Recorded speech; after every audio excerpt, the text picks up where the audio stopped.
Mon nom est Jean-Philippe Paré, bienvenue à Universal Orlando. En bref, ces capsules vidéo dans lesquelles on traite d'un sujet bien précis en quelques minutes seulement.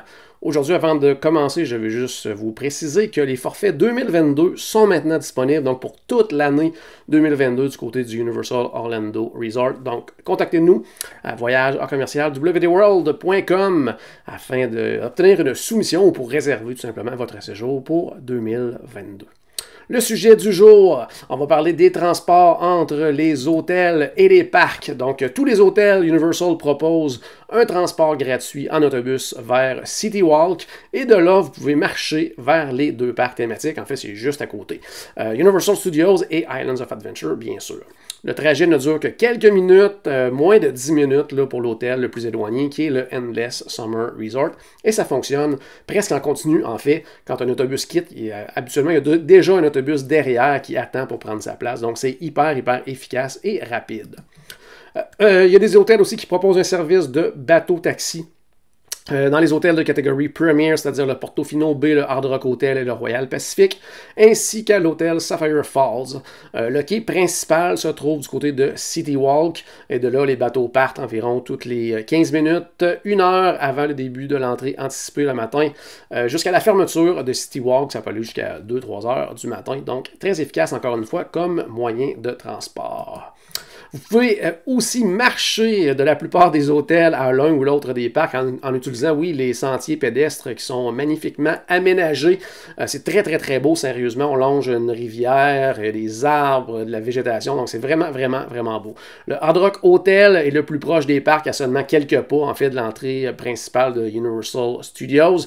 Tandis que le Portofino Bay, oui, le Cabana Bay sont les plus éloignés, environ 15 à 20 minutes là, de marche. Par contre, c'est vraiment super beau, comme je le disais, et très agréable comme petite promenade. Il n'y a pas de sentier pédestre depuis les hôtels du Endless Summer Resort, les Dockside et Surfside Inn. Par contre, on peut utiliser les rues, boulevards, tout ça, mais l'autobus va être vraiment le moyen de transport le plus sécuritaire et le plus rapide également du côté du Endless Summer Resort. Une alternative à la marche, mais c'est les vélos-taxis qui sont opérés par la compagnie Orient Express Rickshaw. Les conducteurs utilisent les sentiers pédestres également, mais à vélo, et travaillent à pourboire, donc un 5 $ par passager, oui, normalement suggéré. Vous pouvez demander au conducteur d'un vélo-taxi qui est vide, tout simplement, en passant, ou vous pouvez même en réserver un en contactant la compagnie au 407-385-0471. Le service est offert du lundi au vendredi de 7h à minuit et jusqu'à 2h du matin le samedi et le dimanche. Si vous séjournez dans un hôtel et que vous souhaitez en visiter un autre, pour aller y manger par exemple, eh bien, vous pouvez prendre la navette gratuite de l'hôtel qui circule entre les hôtels Premier et Preferred toutes les 30 minutes. Vous pouvez aussi demander au concierge de vous organiser un service de transport privé en voiture au coût environ 10 $. Vous pouvez également utiliser les bateaux taxis, mais vous devrez alors changer de bateau à City Walk, ou vous pouvez prendre l'autobus pour vous rendre à City Walk et de là faire ce que vous voulez, c'est-à-dire marcher, prendre le bateau, prendre un autre autobus. Donc, plein de moyens et tout ça, ça se fait vraiment là, en quelques minutes seulement.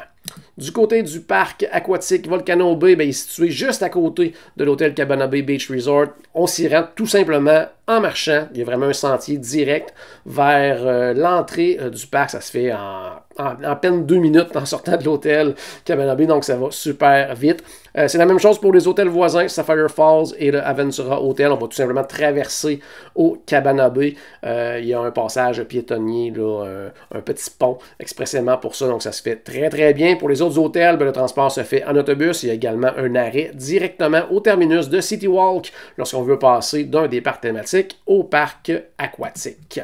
Pour réserver votre séjour ou obtenir une soumission, très facile, contactez-nous à voyage-wdworld.com ou allez sur notre site web à la section « Obtenir une soumission », oui, et je vous rappelle que nos services, eh bien, sont gratuits. C'était Jean-Philippe Paré, ça me fera plaisir de vous aider pour la planification de votre futur voyage du côté du Universal Orlando Resort, et on se reparle très bientôt. Salut tout le monde!